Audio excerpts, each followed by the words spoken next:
So now we're going to be looking at the base of support and how the base of support can ultimately affect your stability. So we can see on the screen we've got lots of different performers, lots of different base of support. So let's first of all look at this picture here. So we can see this person has quite a small base of support with their legs together, and the centre of mass is around their core area, whereas this person has quite a larger base of support and the centre of gravity is moved downwards in order to shift to cope with that base of support. If we're thinking of which support would make us more stable, it would be this one. By having a wider stance makes us more balanced. And this is because we're increasing our distance to the ground. So the base of support then gets bigger. It means our weight is more evenly distributed than, say, for example, if we've got our legs together. When our legs are together, we are more likely to topple over more easily, fall forwards, fall backwards, because it's more of an unstable position. If we apply this to sport, we can see this basketball player, his wide stance allows him to get low, so he can really be supported when he has to change direction and perhaps to generate also the power when he needs to jump to intercept a shot or a pass. Whereas we can see this rugby player here, her base of support is literally on one foot, and her line of gravity has actually shifted outside of her body. Her centre of gravity shifted so much, and we can actually see she's off balance and she's therefore more likely to topple over. So trying to keep your centre of gravity within your body in your centre will help you stay stable. So this basketball player is a lot more stable than this rugby player, and therefore she's more likely to topple over.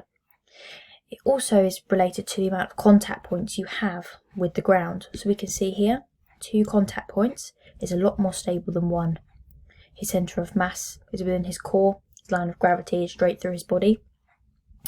Whereas just by having 1 contact point makes her base of support a lot smaller, and therefore she has that tendency to wobble and potentially fall over. So it's really important, your base of support, in keeping you stable, and it also keeps your centre of gravity in line. So when we're playing sport, we want to aim to have as many contact points as we can with the ground and as big of a base of support as we can, shoulder width apart, or our feet more than shoulder width apart, will help us to maintain our stability and our balance.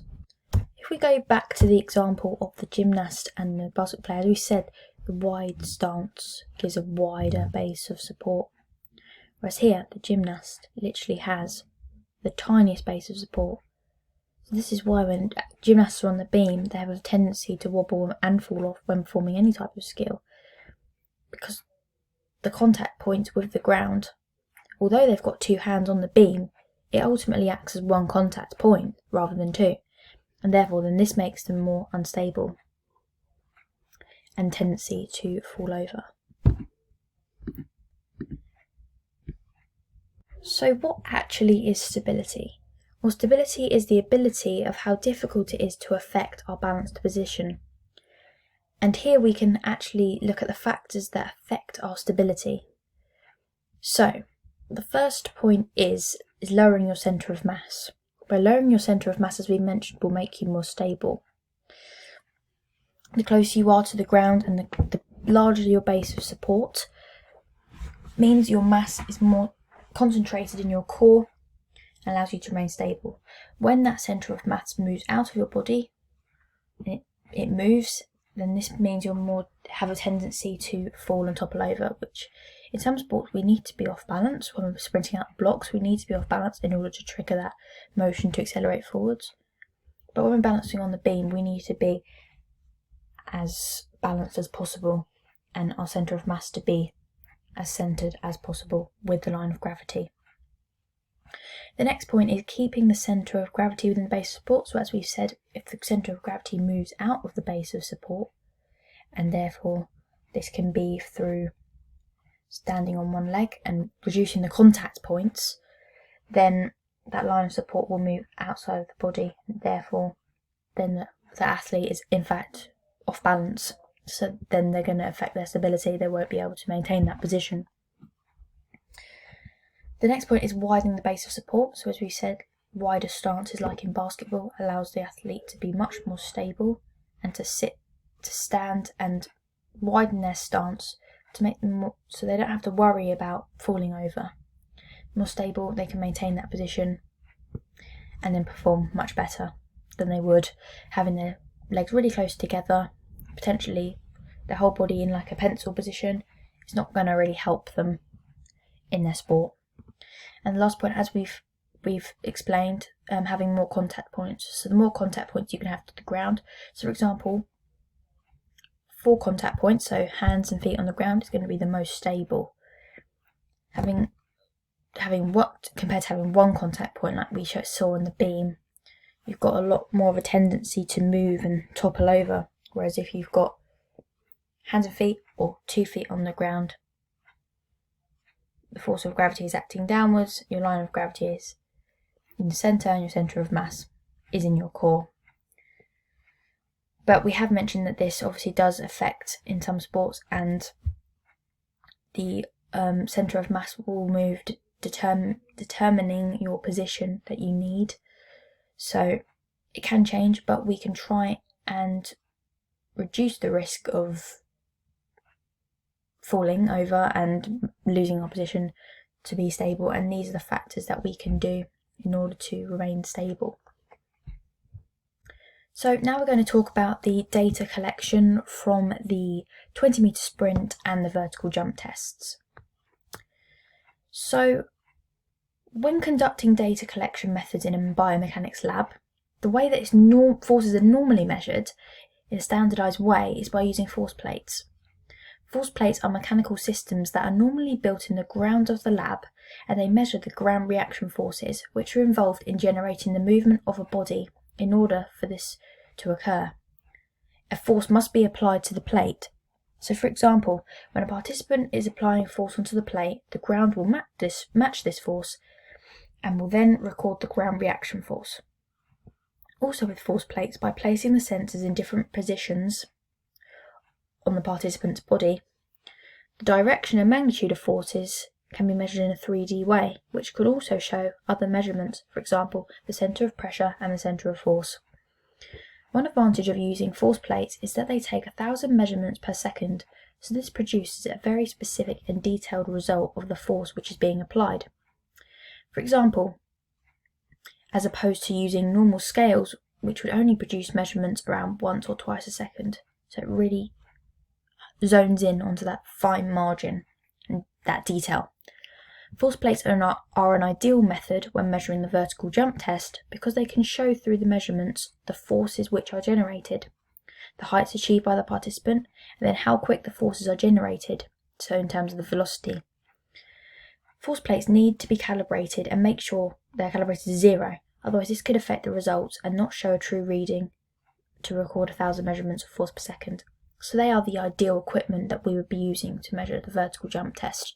The force plates, the athlete will then stand on the force plate, they will do the jump, come back down, and then the data will be recorded and they can use this to analyse their performance. We can also measure movement, and the way we can do this is by using 2D cameras. So we can record someone performing a skill or moving from point A to B, and then from this we can use software to analyse the skill being observed. For example, if a basketball jump shot has been recorded and we want to look at factors like forces generated from the bending of the knees in the preparation phase, the distance from the basket and the angles created from the release of the ball, we can use software like Dartfish to slow down the videos, overlap images with elite performers, or just simply view the performer to measure the joints and angles produced when analysing this. These types of software can be really useful as there are lots of different functions that you can use within them. They allow you to really isolate the skill and to really look in detail at the technical aspects in terms of their biomechanical compounds. It allows you to also isolate certain parts of the body. For example, if you're observing a bowl in cricket, you may want to focus on the movement at the shoulder joint and elbow joints for angular motion, as that's where most of the movement is being created. But it's also important to look at the whole body as well, to see where the forces and power can also be generated from. We can also use a combination of the techniques used to measure force and movement, and this is known as Vicon. Vicon allows you to obtain 3D images from using computer software, and this is achieved by using sensors on the different joints of the body in order to produce this image in the biomechanics lab. There will be a range of Vicon cameras distributed around at different angles which are filming the participant, and they will each fire out infrared light which will reflect from the markers on the different parts of the body to then produce this 3D motion capture of the individual's performance. The main reason for having the 3D cameras all around the room is to produce the holistic picture from different angles, because otherwise there may be certain parts of the body which are not observed, and therefore this will then limit the data you receive and its usefulness. So having cameras distributed around the room will catch all the angles for the movements produced, so then we can use the software to manipulate the sensors so the overall digital model can be achieved. Also, the quality of the camera and its settings are extremely important when trying to analyse a specific skill on movement by frame. In order to look at the angle changes, you need a higher frame rate in order to capture more detail. Frame rate is the number of times the shot of the skill is taken that comprise of the video per second, which is the frame. So in order to gain detailed data, we would need a high-speed camera that allows us to capture around 1,000 frames per second in super slow motion to analyse the angular motion of each movement at the joints. Another factor of the camera that is important to consider is the idea of shutter speed. This is how much light is let in when the shutters open and close, and this will affect the overall outcome and clarity of the image. If the camera has a slow shutter speed, this will result in the image appearing blurry and lacking clarity, which can be effective in some cases, but not in data collection. We need to have a fast shutter speed so less light can penetrate the image, so the movements can be clear, and so we can see the isolated motions more easily. However, this depends on the lighting, which can determine the speed of the shutter also. Normally in a biomechanics lab, 20-meter sprint tests would have a much more standardised method. It does have a physical camera to use to film the athlete performing, but this is very important when you're using a camera to make sure that it's set up correctly so that the motion occurs within the field of view. Also in labs, they wouldn't use cones to measure the intervals and instead would use a much more standardised and accurate way to measure the times without the results being subjective and biased. This is achieved by using light gates. These are gates which are specifically used to measure running speed from fitness tests to get reliable readings. They use infrared signals, and when the gate is broken by the participant running through the beam, they present the time in which this has been achieved. This is a much more accurate way of collecting data, and due to its standardised nature means it can be replicated in the exact same way, which therefore increases the reliability of the data collected. We are also going to carefully position the camera when collecting the data, as they would do in the lab, as the runner is going to be running between the 4 cones in a straight line. We will need to position our camera when we do this at a perpendicular angle to the direction of travel, which is known as triangulation, where the position of the camera in conjunction with the midpoint and endpoint forms a 3-4-5 triangle. By placing the camera in the centre allows you to observe all the motion occurring in that plane to give you a clearer view of the whole overall movement and the plane that it will occur in. As if you stand too close to the performer and set the camera up in a position that isn't far enough away, you may find that certain body parts may not appear in the field of view, and it may therefore affect the quality of the footage, which then in turn makes it hard to actually gain the data. So it's important when you're setting up to stand at an optimal point, so it really confirms data as objective and standardised as possible. It can also be affected by the tilt of the camera, as if the camera is tilted too far down or too far upwards, we may not actually capture the whole motion in the footage, so we want to make sure our camera is flat in the initial practice run before we conduct the experiment, as if we are looking down or up at the motion, this may also give us skewed data, so when we come to analyse it, it may not actually get accurate results to compare to the perfect numerical model. In biomechanics, labs have high quality cameras, which will normally display a spirit level, and then from this you can look at the bubble to make sure it is within the 2 lines in order to confirm that the camera is not tilted and in fact evenly distributed. This is also the same with the roll. This is when the camera rotates to the left or right when capturing data.